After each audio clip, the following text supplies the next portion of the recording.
অলির গল্পের দুনিয়ায় আপনাদের স্বাগত। আজকে আপনারা শুনবেন নারায়ণ গঙ্গোপাধ্যায়ের লেখা ভজরামের প্রতিশোধ। এক আকাশে দুই সূর্য কখনো শোভা পায়? আর এক পাড়ায় দুজন সাহিত্যিক থাকলে কি যে নিদারুণ অঘটন ঘটতে পারে সেটা বোঝা গেল ৫৭ নম্বর বাড়িতে দোল গোবিন্দবাবু আসবার পর। এতদিন ৪২ নম্বরের ভজরামবাবুই ছিলেন পাড়ার একমাত্র লেখক। গল্প উপন্যাস দুইই তিনি লেখেন। উপন্যাস অবশ্য এখনো ছাপা হয়নি, তবে খানকুড়িক পাণ্ডুলিপি তার ঘরে মজুদ আছে। ভজরামবাবু আশা রাখেন ভবিষ্যতে একদিন প্রকাশকেরা তার কদর বুঝবে, তার বই ছাপার জন্য বাড়িতে এসে লাইন দেবে। গল্প টল্প প্রায়ই সম্পাদকের দপ্তর থেকে ফেরত আসে, হঠাৎ দু একটা ছাপাও হয়ে যায়। তোমাদের চুপি চুপি বলি, ২-৪ জন সম্পাদককে যখন তখন বাড়িতে নেমন্তন্ন করে তিনি চর্বচস্য খাওয়ান, আর তারাই নেহাত চক্ষু লজ্জার খাতিরে এবং ভোজের আশায়, সে যাই হোক, পাড়ার লোকে ভজরামবাবুকে বেশ সমীহ করে থাকে। যাই লিখুন, একজন জলজান্ত সাহিত্যিক তো বটে। ছাপার অক্ষরে নাম বেরোয় শ্রী ভজরাম বসু, সে তো চারটিখানি কথা নয়। আর তাইতেই তিনি পাড়ার সাহিত্য সভায় সভাপতি হন। ছোটদের হাতে লেখা পত্রিকায় বাণী দেন, লম্বা পাঞ্জাবি পরে বাসন্তী রঙের চাদর কাঁধে ফেলে চুল উস্কো খুস্কো করে উদাস হয়ে হেঁটে যান। চাকরি বাকরি করেন না, ওসব তুচ্ছ জিনিসকে সাহিত্যিকদের জন্যে। খানতিনেক বাড়ি আছে, মোটা রকমের ভাড়া পান।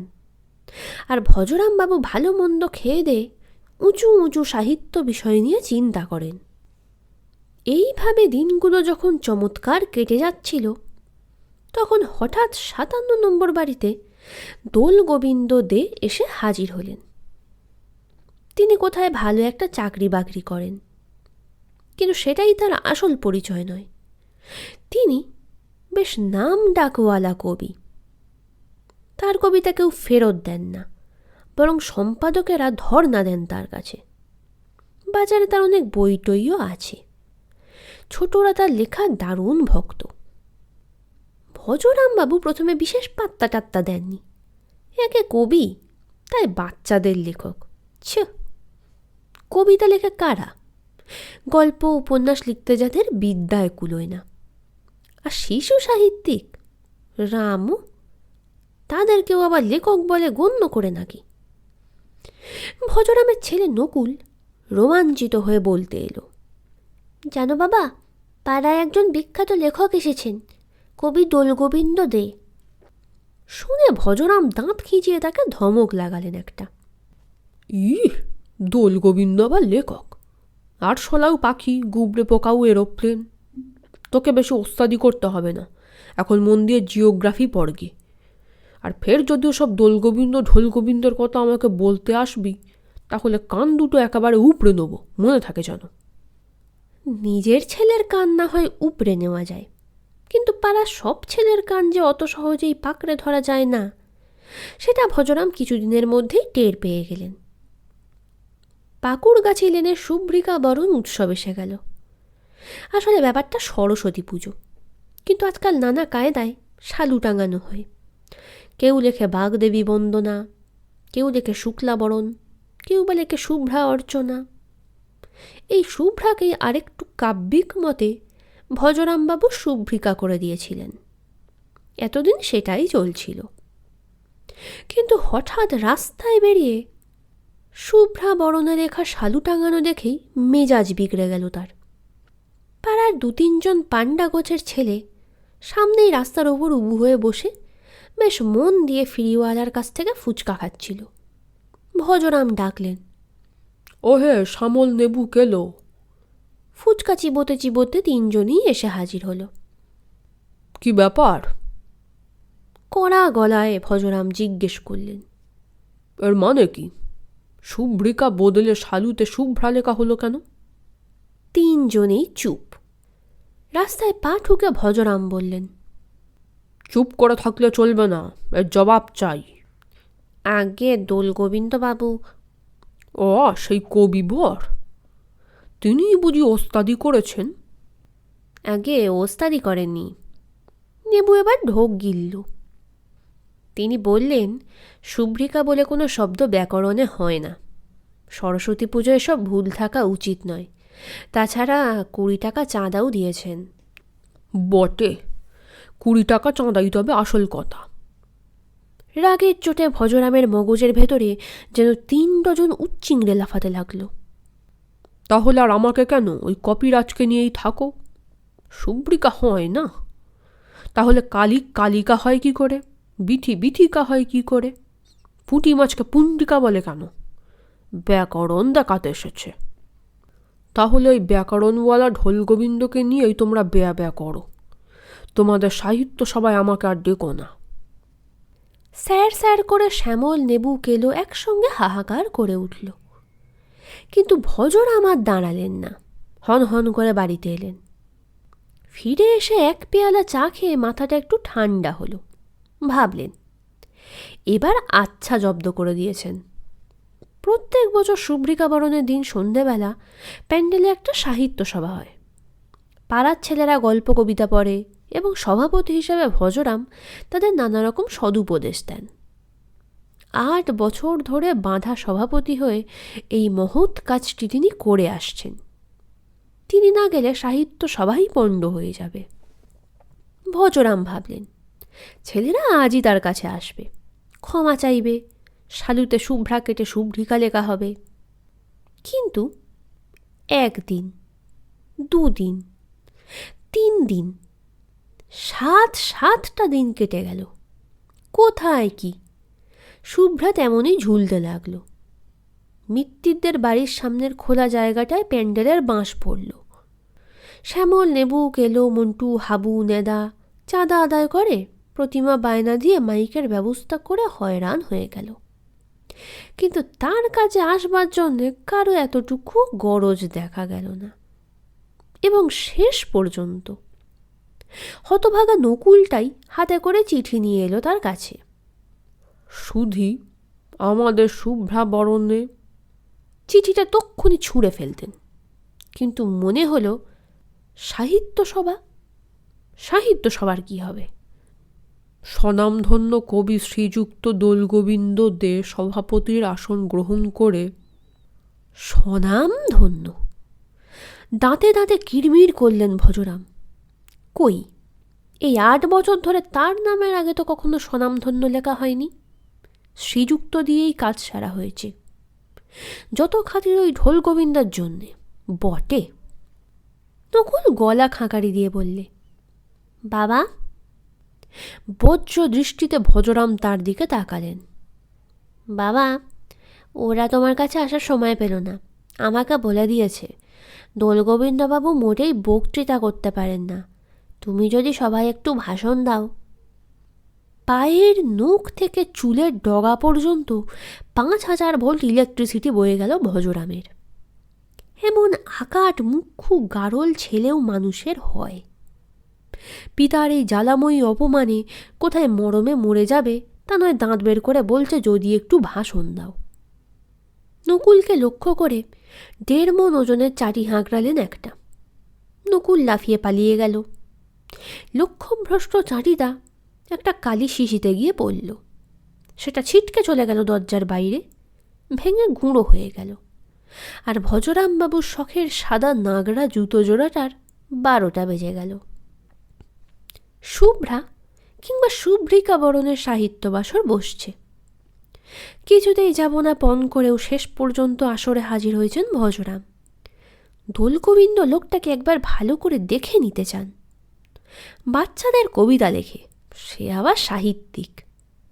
তাহলে তো যেসব গুবড়ে পোকা ঘুর করে উড়ে বেড়ায় তাদেরও জেট প্লেন বলা যেতে পারে।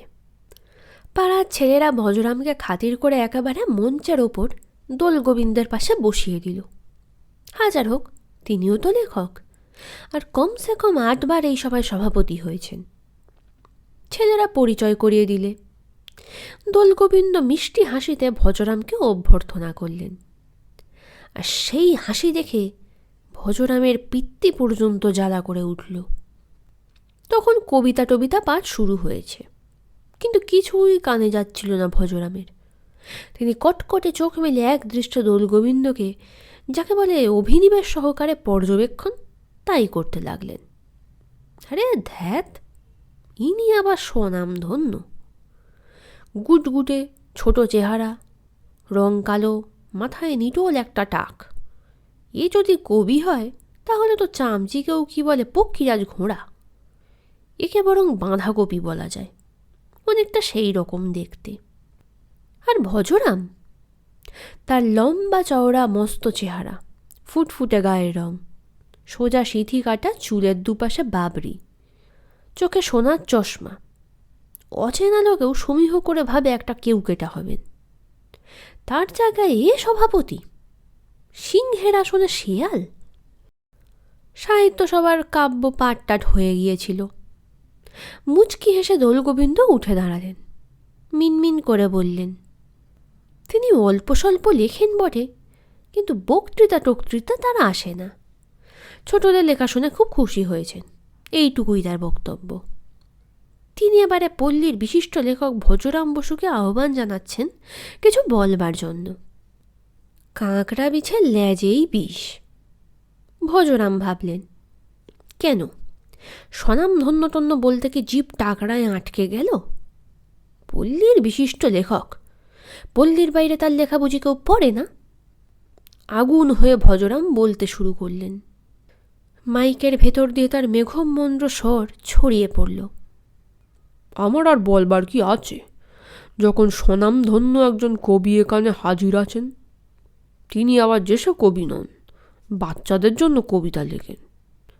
আমি তার লেখা পড়িনি, পড়বার দরকার হয় না। আমার বলবার কথা হলো, যেখানে বাচ্চাদের কোনো এক কবিরাজকে এনে সভাপতি করা হয়, সেখানে আমার মতো ঔপন্যাসিককে ডেকে আনার কোনো প্রয়োজন। সভায় একটা গোলমাল শুরু হলো। কে যেন চেঁচিয়ে বললে, ঔপন্যাসিক না হাতি, ছাই লেখেন। আর একজন চেঁচিয়ে উঠল, দোলগোবিন্দবাবু আমাদের সভাপতি, তাকে অপমান। ইউ শাট আপ বলে এক রাম চিৎকার ছাড়লেন ভজরাম। অমন সভাপতি আমি ঢের দেখেছি, কবি না বাঁধাকপি। অ্যাপোলজি চান শিগগির। 8-10 জন উঠে দাঁড়ালো। অ্যাপোলজি নিকুচি করেছে। ডাকাত পড়া হুঙ্কার ছাড়লেন ভজরাম। এবার শেয়াল কুকুরের হাঁক উঠতে লাগলো সবাই। ভজরাম চেয়ার উল্টে দিয়ে দূর দাঁড়িয়ে বেরিয়ে গেলেন। আর দোলগোবিন্দ উঠে দাঁড়িয়ে বলতে লাগলেন, আপনারা শান্ত হন, আজ বাণী বন্দনার পবিত্র দিন, আপনারা আজকে স্থির হয়ে থাকুন। আর সত্যি তো আমি সামান্য শিশু সাহিত্যিক, উনি তো কোনো অন্যায় কথা, ইত্যাদি ইত্যাদি। ব্যাপারটা মিটল বটে, কিন্তু ভজরাম পরে বুঝলেন কাজটা ভালো হয়নি। ঢোলগোবিন্দ যেমনই লিখুক, ওভাবে সভায় বলাটা তার অন্যায় হয়ে গেছে। আর ওই বক্তৃতা দিয়ে পাড়াতেও তিনি আনপপুলার হয়ে গেছেন। নকুল হাঁড়ি মুখ করে কয়েকবারই এসে বলেছে যে সবাই তোমার নিন্দে করছে বাবা। বলছে দোলগোবিন্দবাবু কত মহত্বের পরিচয় দিয়েছেন, আর তুমি শাট আপ বলে নকুলকে থামিয়ে দিয়েও ভজরাম মনে মনে লজ্জা পাচ্ছিলেন। দোলগোবিন্দের কাছে গিয়ে একটা ক্ষমা টমা, সে অসম্ভব। ভাবতে গিয়েই মাথা গরম হয়ে গেল। যদি সে বলতো স্বনামধন্য ঔপন্যাসিক কিংবা বিখ্যাত লেখক, তাহলেও বরং সহ্য করা যেত, কিন্তু তার বদলে পল্লীর বিশিষ্ট লেখক, আর দোলগোবিন্দ থাকবে স্বনামধন্য হয়ে। তৎক্ষণাৎ ভজরাম ভাবলেন, যা করেছেন বেশ করেছেন। দিন 15 বাদে ডাকে একটা পত্রিকা এলো তার নামে। খুলে দেখলেন একটা বাচ্চাদের কাগজ। এ তাকে কে পাঠালো? তিনি তো এসব কাগজে কোনো লেখা কখনো দেন না। পাতা ওল্টাতেই একটা কবিতা, তার নাম গজাও আবার গল্প লেখে। লেখক শ্রী দোলগোবিন্দ দে। কবিতাটার মাথায় আবার লাল কালির একটা দাগ দেওয়া, যেন তাকে এইটাই বিশেষভাবে পড়তে বলা হচ্ছে। লাইন কয়েক পড়বার পরেই আর সন্দেহ রইল না, সেই মিটিংয়ে জবাব দিয়েছে দোলগোবিন্দ। কি নিদারুণ জবাব! শ্রী গজরাম ঘোষ, সেটাও যখন লেখক হলো, রইল বাকি মোষ। মোষের মতোই কাঁপিয়ে পাড়া বাগদেবীকে করল তারা। ব্যাকরণের পিত্তি গিলে ফোঁপা এসে ফোঁস। সবাই গিয়ে হাঁকড়ে বলে, কি যে আমি হনু। দেখল সবাই মোষটা তখন ল্যাচকাটা এক হনু। এরপরে কেউ আর পড়তে পারে না, ভজরামও পারলেন না। কাগজটা ছুঁড়ে ফেলে দিলেন। ভজরাম আর গজরামের মিল কে না বুঝতে পারে। আর বোসকে ঘোষ করা তো। পর মুহূর্তে রাস্তা থেকে শ্যামল নেবু কেলো নেলা নেপালের কোরাস শোনা গেল। সে গজরাম ঘোষ। ধরাম করে জানলা বন্ধ করে দিয়ে ভজরাম মাথা চুল ছিঁড়তে লাগলেন। দোলগোবিন্দ তাহলে তো সত্যিই কাঁকড়া বিছে, শুধু কবিতাই লেখেনি, পাড়া শুধু ছেলেকে তা মুখস্থ করিয়েছে। আচ্ছা, দেখলেনগে। তখন গায়ে জামা চড়িয়ে চলে গেলেন উকিলের বাড়ি। দাঁত কিমির করে মনে মনে ভজরাম বললেন, আচ্ছা ঢোল গোবিন্দ, দাঁড়াও। মানহানির দায় যদি 6 মাস তোমার শ্রীঘর না ঘোরাই, তবে আমি ভজরাম বসি নয়। উকিল সব শুনলেন, কবিতাটাও বেশ মন দিয়ে পড়ে দেখলেন। তারপর মাথা টাতা চুলকে বললেন, এতে মানহানির মামলা হবে না। হবে না? আমায় মুষ বলেছে, হনু বলেছে, কচ্ছপ বলেছে, আর শেষে বলেছে দুম্বা ওটা ধুম বলে চিবই বালাপোষ। এর পরেও মানহানি হবে না? ভজরাম খেপে গেলেন। উকিল বললে, সবই তো বুঝছি মশাই, কিন্তু আপনাকেই যে বলেছে তা তো প্রমাণ করা যাবে না। আপনি তো মোষ নন, হনু নন, ধুম্ব ল্যাজওয়ালা দুম্বাও নন। ওরা বলবে বাচ্চাদের হাসির কবিতা। আর তাছাড়া এও ভেবে দেখুন, মামলাটা করলে ব্যাপারটা দেশ শুদ্ধ লোকে জেনে ফেলবে। যারা এখনও কবিতাটি পড়েনি তারাও পড়ে ফেলবে, তাতে আপনারই কেলেঙ্কারি। ঘুম হয়ে থেকে শেষ কথাটা চিন্তা করে দেখলেন। তারপর ভাঙা গলায় বললেন, তাহলে এই যে জ্বালাময়ী অপমান। আপনি পাল্টা একটা গল্প লিখে দিন না, তবে নামটাম একটু বদলে, যেমন দোল গোবিন্দ দেকে করুন গোবিন্দলাল ঢোল। শিশু কবি না করে করুন একটা নাট্যকার ফাট্যকার, মানে পড়ে লোকে বুঝতে পারবে, অথচ মানহানিও হবে না। উকিল পরামর্শ দিলেন। আর কবিতার জবাব গল্পেই তো দেওয়া ভালো, বিশেষ করে তিনি যখন নামজাদা লেখক। নামজাদা শব্দটা কানে মধু ঢালল। ঠিক কথা, কবিতার জবাব গল্পেই দেবেন। ভজরাম মনস্থির করে উঠে পড়লেন। লেখা হলো গল্প, লাইনে লাইনে তা নিদারুণ ব্যঙ্গ। গোবিন্দলাল ঢোল নামটা ভালো লেগেছিল, সেইটাই রাখলেন ভজরাম। লিখলেন, গোবিন্দলাল ঢোলের অখাদ্য কবিতা পড়ে দেশশুদ্ধ লোকটাকে লাঠি নিয়ে তাড়া করল। বাঁধাকপির মতো চেহারাওয়ালা গোবিন্দ ঢোল শেষে জঙ্গলে পালিয়ে গেল। তারপর কপিদের দলে ভিড়ে গিয়ে গাছে উঠে কচি কচি পাতা চিবুতে লাগলো। লিখে আনন্দে নাচতে ইচ্ছে করল। মোক্ষম গল্প। দোলগোবিন্দ এই গল্পে একেবারে বিধ্বস্ত হয়ে যাবে। তক্ষুনি চিঠি লিখে ডেকে আনলেন বর্ধমান সংখ্যার পত্রিকার সম্পাদককে। কমলালেবু উপহার দিয়ে অনুরোধ করলেন, এই সংখ্যাতেই লেখাটা ছাপতে হবে। সম্পাদক কান চুলকে বললে, কিন্তু জায়গা তো নেই স্যার, আমরা 8 পৃষ্ঠা নিলাম ইস্তাহার। আমি খরচা দিচ্ছি, বাড়তি কাগজ দিয়ে ছাপুন, 100-200 টাকা লাগে দেবো। সম্পাদক খুশি মনে রাজি হয়ে গেল। গল্প ছাপা হলো। 10 কপি কাগজ চলে এলো ভজরামের কাছে। ভজরাম নকুলের হাত দিয়ে পাড়ায় বিলি করতে আরম্ভ করলেন। দোলগোবিন্দের জন্য ভাবনা নেই, তার কাগজ তো ডাকেই যাবে বর্ধমান শাখার অফিস থেকে। ময়ূরের মতো পেট পুড়ে 7টা দিন আনন্দে পেখম মেলে কাটালেন ভজরাম। কিন্তু অষ্টম দিনের ডাকে এলো উকিলের চিঠি, মানহানি মোকদ্দমার চিঠি। না, দোলগোবিন্দ পাঠায়নি, এসেছে হুগলি থেকে, এক সত্যিকারের দোলগোবিন্দ ঢোলের পক্ষ থেকে। আমার মক্কেল শ্রীযুক্ত গোবিন্দলাল ঢোল বাঁধাকপির বিখ্যাত ব্যবসায়ী। তিনি অবসর সময়ে কিছু কিছু কাব্য রচনাও করেন, কিন্তু অদ্যাবধি কেহ তাহার কবিতাকে অখাদ্য বলে নাই। তাহাকে লাঠি লইয়া তাড়া করে নাই। তিনি কখনোই চুটুপাড়ুর জঙ্গলে গিয়ে গাছে চড়িয়া কচি পাতা ভোজন করেন নাই। আপনি বর্ধমান শাখা পত্রিকায় তাহার নাম যে অকারণ নিন্দাবাদ করিয়াছেন, তাহাকে বাঁদর এবং অন্যান্য কুৎসিত বিশেষণ দিয়াছেন, সেজন্য কেন আপনার নামে মানহানির মোকদ্দমা করা হইবে না ও 50,000 টাকার ক্ষতিপূরণ দাবি করা হইবে না, তাহার কারণ দর্শাইবার জন্য?